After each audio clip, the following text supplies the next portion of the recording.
지난주에 부부의 날이 있었습니다. 몇 년 전 부부의 날에 어떤 신문에 이런 기사가 났었는데요. 어느 날 아내가 침대에 누워있는 남편을 향해서 소리를 버럭 질렀습니다. 내가 당신 뒤치다꺼리 하려고 결혼한 줄 알아. 그때부터 이제 부부싸움이 이제 시작이 되는 거죠. 이 남편은 퇴근만 하면은 저녁을 먹고 TV 앞에서 TV 좀 보다가 피곤하다 해가지고 그냥 자기 방에 들어가서 침대에 골아 떨어지는 거예요. 이 부인은 자기도 하루 종일 집안 살림하고 그리고 애 보고 그런데 남편 들어와가지고 막 다 어지러 놓은 거 다 치워야 되고 뭐 이렇게 하다 보면은 막 심신이 피곤하고 지치는 거예요. 보다 못해가지고 이제 폭발을 했습니다. 근데 이 남편이 도무지 치울 줄을 몰라, 치울 줄을. 마음이 뜨끔한 사람 좀 있죠? 치울 줄을 몰라요. 그래서 몇 번이고 이야기를 하고 그것 때문에 다투고 했는데도 고칠 줄을 몰라요. 왜 그런가 보니까 이 어려서부터 습관이라 시어머니가 항상 치워준 거예요. 항상 이 아들 뒤치다꺼리를 시어머니가 다 해주다 보니까 이 아들이 도무지 습관이 돼가지고 치울 줄을 몰라요. 우리나라의 부부싸움의 가장 큰 원인이 뭔가라고 하는 것을 조사해 봤는데 통계에 의하면 제일 첫 번째가 서로 다른 생활 습관입니다. 자라온 환경이 다르다 보니까 습관이 달라요. 그것이 이제 갈등의 가장 중요한 원인이 되는 것입니다.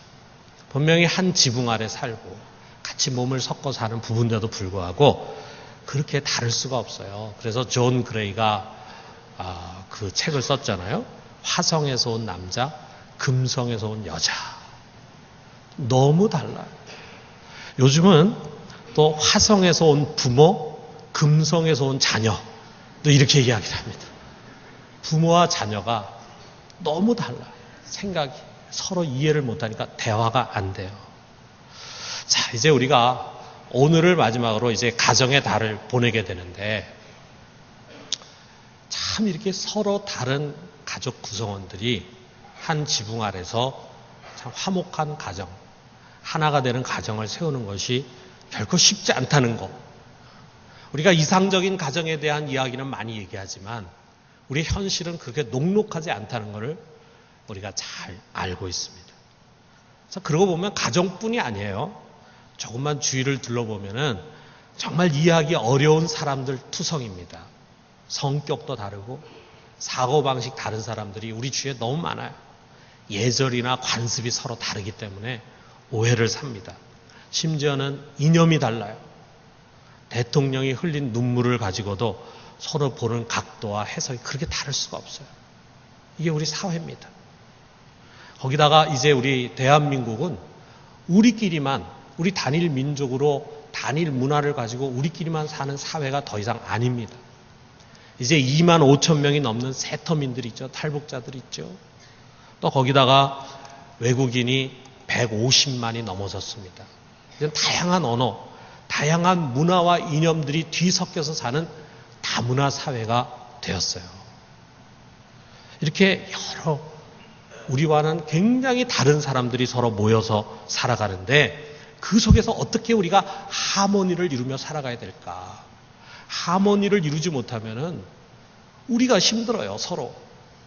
끊임없이 분쟁과 다툼, 그러한 것들이 우리 사회 속에, 가정에 계속 반복이 되면은 우리가 스트레스 받고 힘들고 피곤하고 그러니까 아이고 이제 외국으로 나가야 되겠다. 이런 생각을 갖기가 쉽다 이거죠.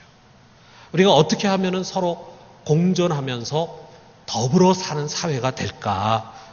물론 나라의 제도나 법이나 시스템 이것도 중요하겠지만 그런 것들로 되는 것이 아니라 사회를 구성해가는 어떤 공동체를 구성해가는 우리 한 사람 한 사람의 삶의 자세가 중요한 것입니다. 더더구나 여러분 우리는 이 세상에서 가장 이질적인 집단 우리 북한과 같이 대치하고 있잖아요. 근데 언젠가는 우리가 통일해야 되잖아요. 그 통일이라는 것이 막 전쟁을 일으키고 막 이렇게 해가지고 얻는 통일이 아니라 평화로운 통일을 누구나 다 원하고 있고 또 그렇게 돼야 합니다. 평화로운 통일이 되려면 만나야 되죠. 대화해야 되죠. 뭔가 사업도 같이 해야 되죠. 그렇게 하려면 이렇게 너무나도 이질적인 사람들과 우리가 어떻게 공존할 수 있느냐.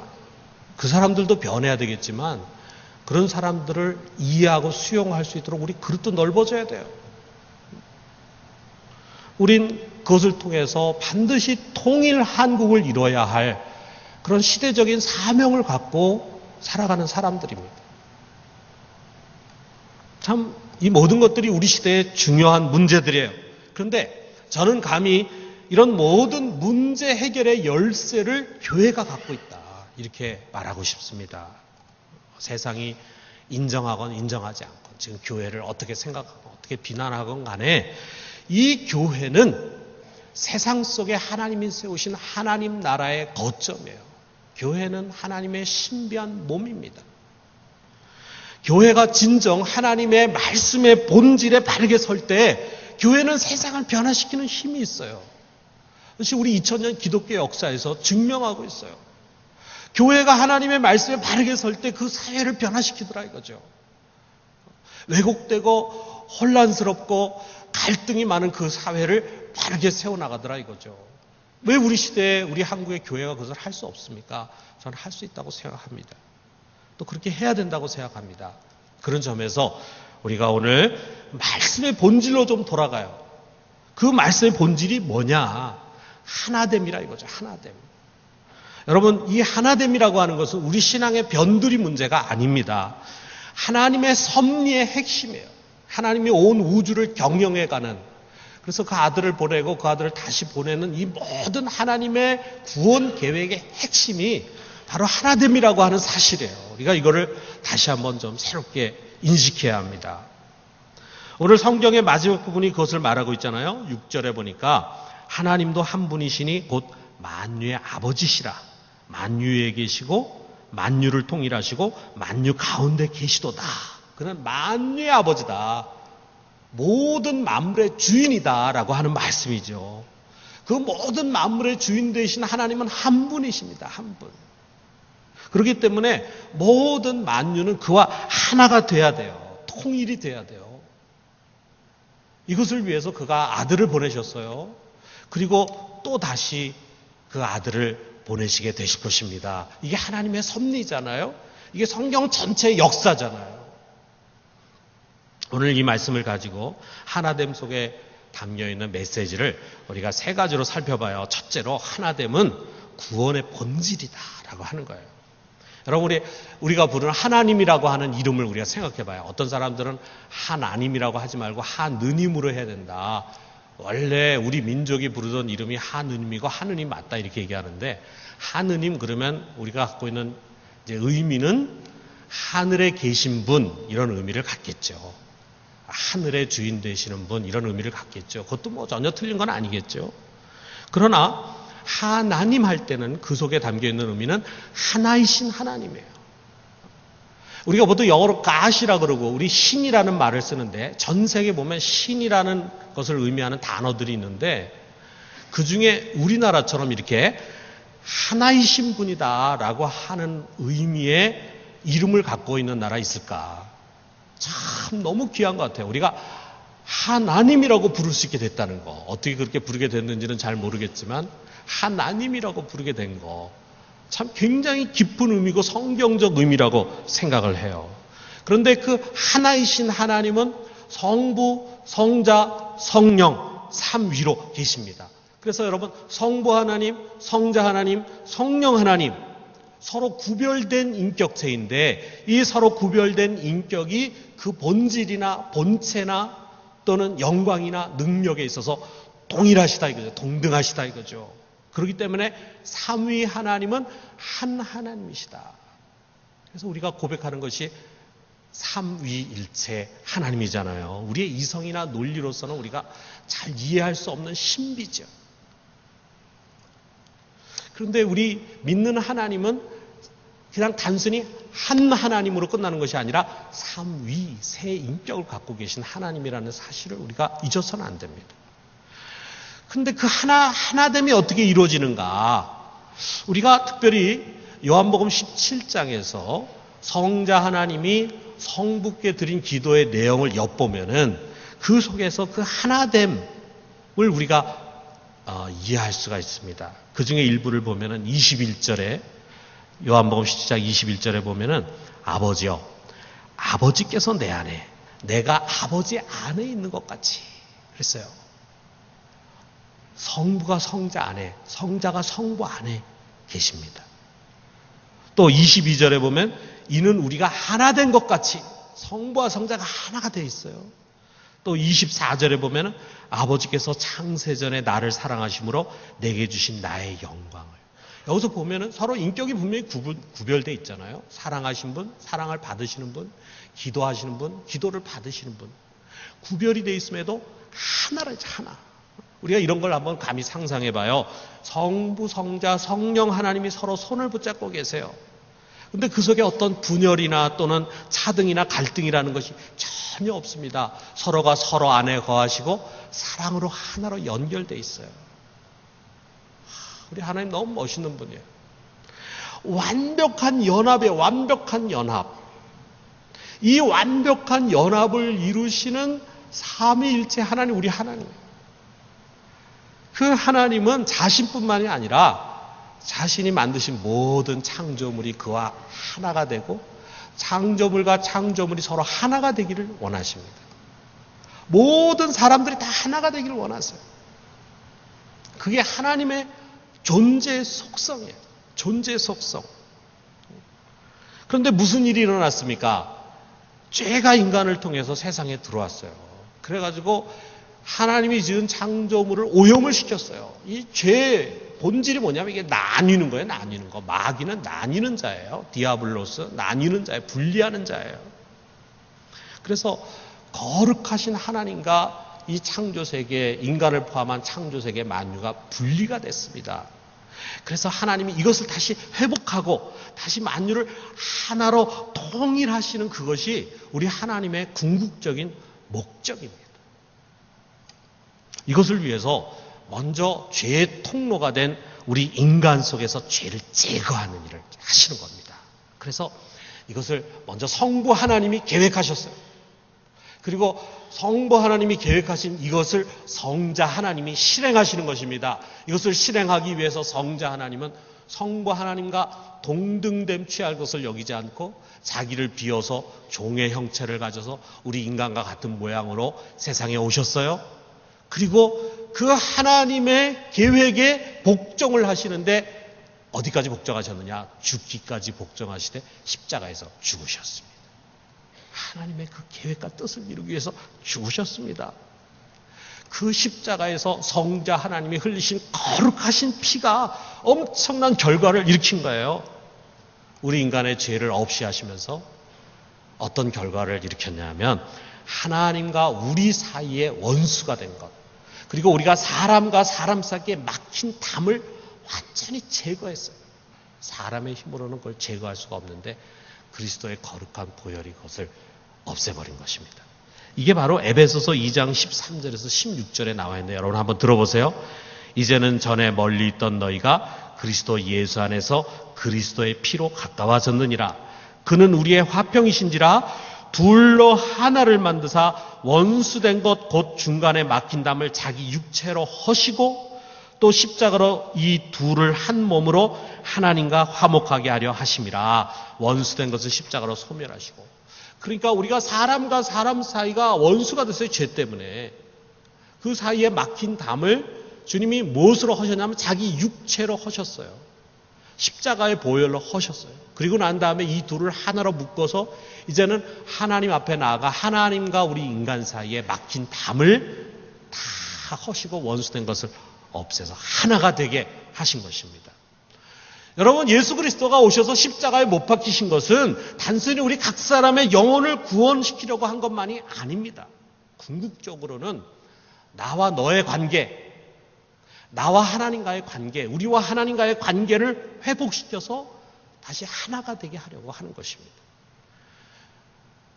예수님께서 십자가에 못 박히시기 바로 전에 하나님께 그야말로 대제사장적인 기도를 드리셨는데 그 기도가 바로 요한복음 17장 21절에서 22절에 이런 내용으로 나와 있어요. 아버지요, 아버지께서 내 안에, 내가 아버지 안에 있는 것 같이 그들도 다 하나가 되어 우리 안에 있게 하사 세상으로 아버지께서 나를 보내신 것을 믿게 하옵소서. 주님께서 간청하는 게 뭐냐면 이제 그의 죽음을 통해서 그들이 다 하나가 되게 하시고 그래서 우리 안에 있게 하소서 이렇게 간구하십니다. 그리고 내게 주신 영광을 내가 그들에게 주었사오니 이는 우리가 하나 된 것 같이 그들도 하나가 되게 하려 함이니이다. 성부, 성자, 성령 삼일체 하나님이 하나 된 것처럼 하나님의 자녀들도 하나가 되게 하기 위해서 예수님이 자기를 희생하신 것입니다.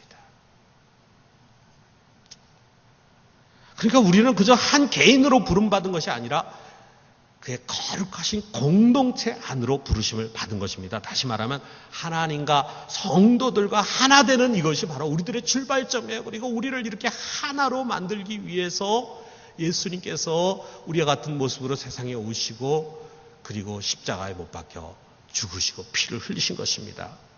그래서 여러분 우리를 어떻게 하나 되게 만들었느냐, 놀랍게 우리를 하나 되게 만드셨어요. 이게 4절에서 6절이 바로 그 내용이에요. 자, 우리 같이 한번 읽어봅시다. 몸이 하나요 성령도 한 분이시니 이와 같이 너희도 부르심의 한 소망 안에서 부르심을 받았느니라. 주도 한 분이시요 믿음도 하나요 세례도 하나요 하나님도 한 분이시니 곧 만유의 아버지시라. 만유 위에 계시고 만유를 통일하시고 만유 가운데 계시도다. 여러분 우리가 하나 된 것이 얼마나 많습니까? 몸도 하나죠. 영도 하나죠. 부르심의 소망도 하나죠. 우리 주님도 한 분이죠. 믿음도 하나죠. 세례도 하나죠. 하나님도 하나시죠. 정말 엄청난 연합이죠. 여러분 한번 생각해 보세요. 달랑 출신지 하나 갔다 그래가지고 우리가 남이가 라고 하는 부산 사람들이 얼마나 많습니까?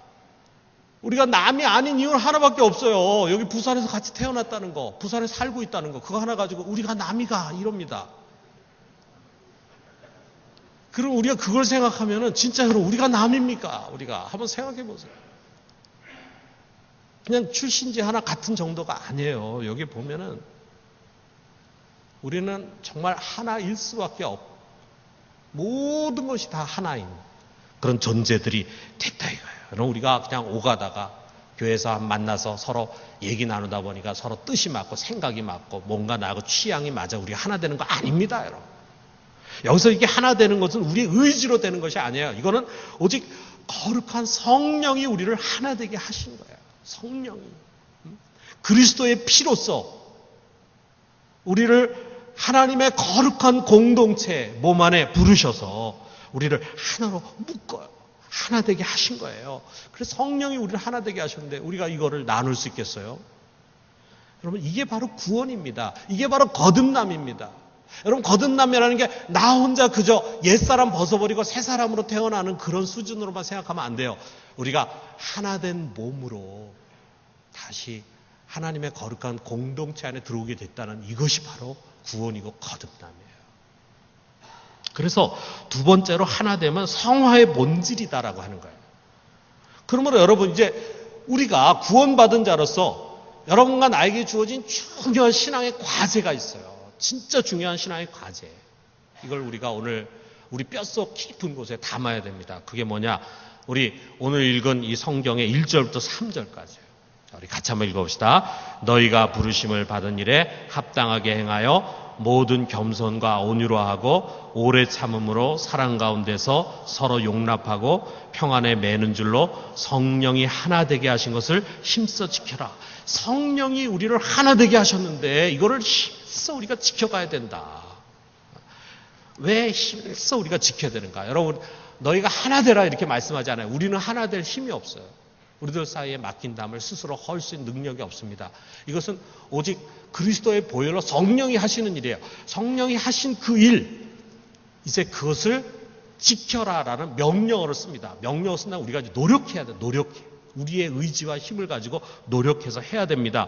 왜 이것이 필요합니까? 이 한 공동체 안에 갈등과 분쟁을 유발시키는 요소들이 너무나 많거든요. 왜 그렇습니까? 교회는 꼭 같은 사람이 모여 있는 게 아니에요. 교회는 너무나 다양한 사람들로 구성이 되어 있습니다. 서로의 분량에 따라 주어진 은사가 다르죠. 또 서로 직분이 달라요. 모두가 다 똑같은 은사를 받으려고 똑같은 직분을 받으려고 하면 안 됩니다. 교회는 그런 곳이 아닙니다. 믿음이 강한 자도 있고 믿음이 아직 어린 자도 있고 이제 초신자도 있고 아직 우리 믿음에 있어서는 경험이 없는 그런 사람들도 있어요. 그때 로마 교회를 보니까 믿음이 강한 자와 연약한 자 사이에 큰 분쟁이 일어났어요. 이것도 우리가 큰 분쟁의 요소가 될 수 있잖아요. 또 지금은 없지만 옛날엔 종과 자유인이 사회에서 볼 때는 같이 절대로 어울릴 수 없는 신분이지만 교회 안에 함께 들어와 있어요. 그리고 남녀노소, 성과 그리고 세대, 서로 다른 성과 서로 다른 세대가 함께 교회 안에 모여 있습니다. 민족과 인종도 서로 다릅니다. 빈부의 차이도 있죠. 정치적인 견해도 다르죠. 이런 다름들이 커다란 분쟁의 요소가 될 수 있어요. 왜냐하면 우리 인간이라는 것은 자기하고 비슷한 사람하고 만나게 돼 있고 또 우리 인간의 한계가 뭐냐면 늘 자기가 옳다고 생각을 해요. 그게 우리 인간의 한계예요. 자기가 옳다고 생각하고 자기 갖고 있는 생각이 옳고 자기가 맛있는 게 맛있는 거고 이렇게 생각을 합니다. 그러다 보니까 나하고 다른 생각을 갖고 있고 다른 취향을 갖고 있는 사람하고 자꾸 부딪히게 돼요. 커다란 분쟁의 요소가 될 수 있죠. 아니 이런 큰 것이 아니더라도 아주 작은 차이도 무시할 수가 없습니다.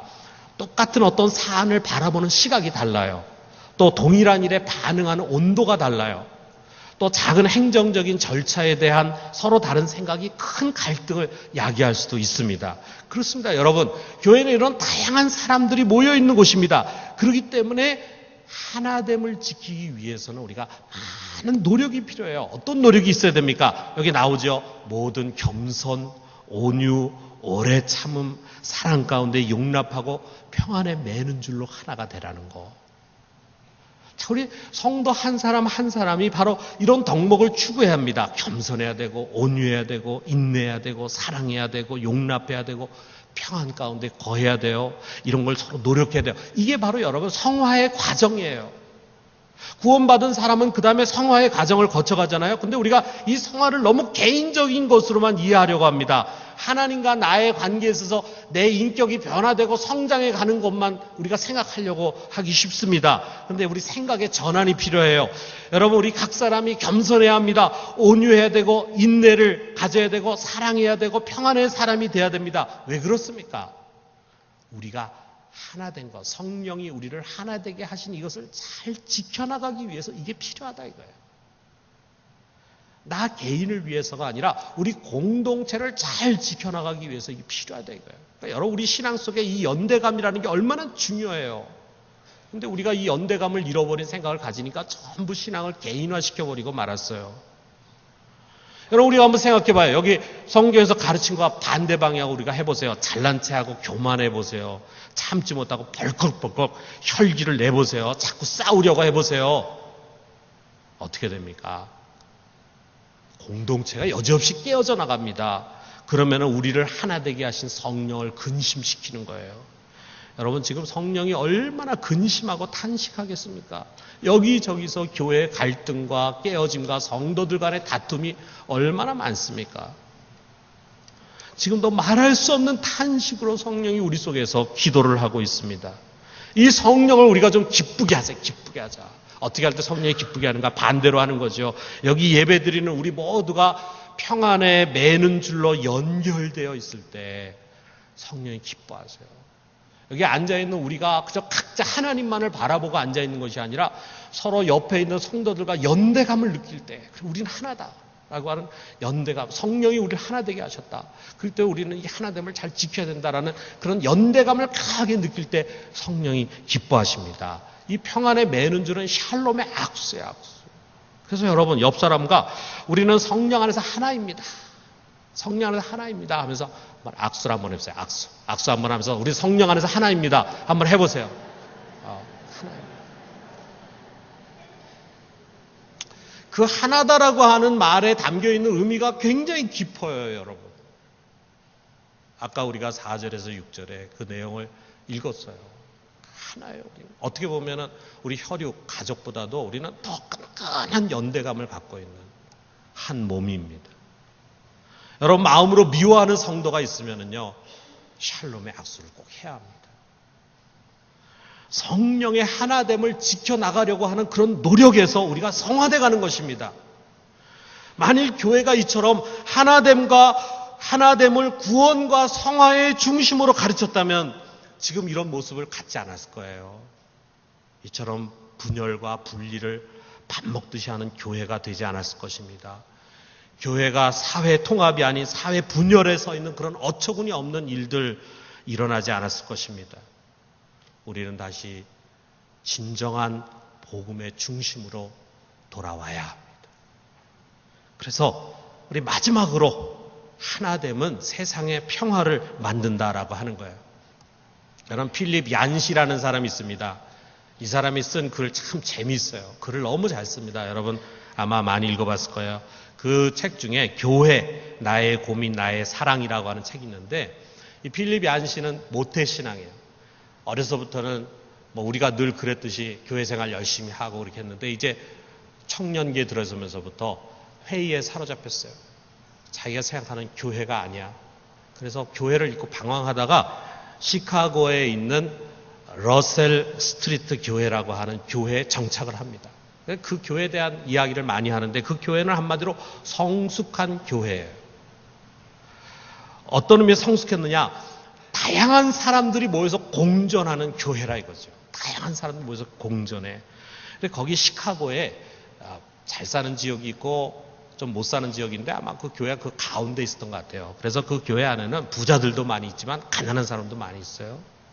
교양 있는 사람들도 있지만 교양 없는 사람들도 있습니다.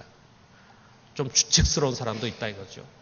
흑인도 있지만 백인도 있어요. 노숙자도 있고 아주 개팍한 성격 가진 사람이 있고, 필립 얀시의 표현에 의하면 자기가 그 교회 갔을 때 볼 때 약간 돈 사람도 그 교회에 이제 멤버로 있더라 이거죠.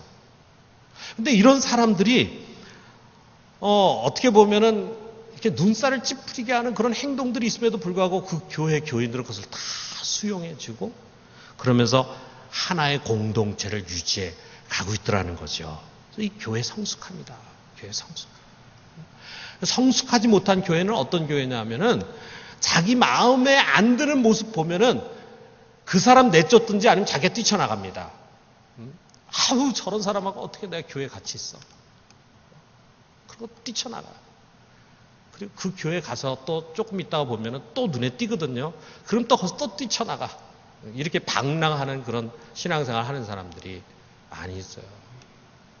그래서 성숙하면은, 원래 교회라는 데는 우리가 아까 이야기한 공통적인 것 제외하고는 다 서로 다른 것이다. 그거 중요한 거 아니다 해가지고 그래서 서로 다른 것을 수용하고 포용하면서 같이 공존해 갈 수 있는 게, 그게 교회라 이거죠. 자신과 전혀 맞지 않는 사람과 하나됨을 지키는 것, 공동체 안에서 그렇게 하려고 하는 노력, 여러분 바로 이것이 성도들로 하여금 교회에서만 그런 사람들로 만드는 것이 아니라 그들이 사회 속에 나가서 더불어 살아갈 줄 아는 사람으로 훈련을 받게 하는 것입니다. 여러분, 우리 사회는 이런 성숙한 어른들이 필요해요. 이런 성숙한 사람들은 가정에서 자기가 어떻게 해야 할지를 잘 압니다. 권위적이고 고집이 센 남편과 어떻게 조화를 이루는가. 우리가 교회에서 벌써 이런 하나됨의 신앙 훈련을 잘한 사람은 자기 남편이 안 믿는 남편이 권위적이고 고집이 세도 잘 맞춰줘요. 내가 져주는 거야. 주님 십자가 지셨는데 내가 죽지 뭐 하면서 잘 맞춰주고 줄 줄 알아요. 그래서 가정의 평화를 세워가. 또 신경질적인 아내를 우리가 어떻게 잘 용납하는가. 대화하기 힘든 부모를 어떻게 사랑할지를 안다 이거죠. 산만한 아이, 열등한 아이도 품고 가려고 할 것입니다. 또 직장에서 까다로운 상관, 이기적인 동료, 그리고 나와 사고방식이 너무 다른 부하 직원들과도 하나를 이루려고 노력할 것입니다. 사회에서도 서로 다른 정치 이념을 가진 사람들과 어울릴 줄 알아요. 나하고 똑같은 정치 색깔을 가진 사람하고만 어울리려고 하고, 나하고 정치 색깔이 다른 사람 그렇게 정죄만 하고 꼭 마귀에 뒤집어 쓴 사람인 것처럼 자꾸 얘기하고 되겠어요, 이게. 교회, 사회 안에는 여러 다양한 스펙트럼의 생각을 가진 사람들이 있는 거지. 왜 이걸 우리가 수용 못합니까? 이해관계가 첨예한 국제관계에서 이웃나라와 평화공존을 추구해. 그래서 감정이 복받쳐가지고 이웃나라 사람들하고 전쟁하려고만 생각하고 막 그런 선동을 하는 그런 사람들이 나라를 망치게 하는 거예요. 항상 평화공존을 이루려고 하고 그러한 여론을 자꾸 만들어가고 이렇게 해서 우리가 전쟁을 피하고 같이 더불어 살 수 있도록 해야 된다. 이런 사람들이 우리 사회에 많이 필요하다 이거예요. 이런 피스메이커들, 이 평화를 이뤄가는 사람들이 성숙한 사람들입니다. 끼리끼리 문화에 젖어 있고 온갖 파당과 진영으로 갈라져 있고 갈등과 시비, 다툼과 분열로 가득 찬 우리 사회에는요. 정말 이런 성숙한 어른들이 많이 필요합니다. 어디서 나와야 합니까? 학교에서 이런 사람들을 교육시킵니까? 교회가 이런 사람들을 만들어줘야 합니다. 교회가 어떻게 만듭니까? 교회가 바로 그런 곳이거든요. 함께하기 어려운 사람들과 함께 공존해 나가는 것을 훈련받고 배우는 곳. 여러분, 교회는 세상에서 다툼과 갈등을 일으키는 유치한 아이를 배출하는 곳이 아니라 평화를 이뤄가는 어른을 세워나가는 곳이 되어야 합니다. 여러분, 교회가 진정 교회다워진다면 우리가 서로 성령으로 하나 되게 하신 것을 힘써 지켜가려고 한다면 교회는 이처럼 세상을 하나로 세워가는 은혜의 처소가 될 것입니다. 여러분, 우리 모든 성도들이 우리 교회 안에서 하나됨으로 잘 훈련받아서 세상에서 정말 성숙한 어른이 되고 우리 부산중앙교회가 이 시대에 그러한 사람들을 많이 세워서 우리 이 사회를 좀 바르게 세워가는 그런 교회로 세워질 수 있기를 주님의 이름으로 축원합니다.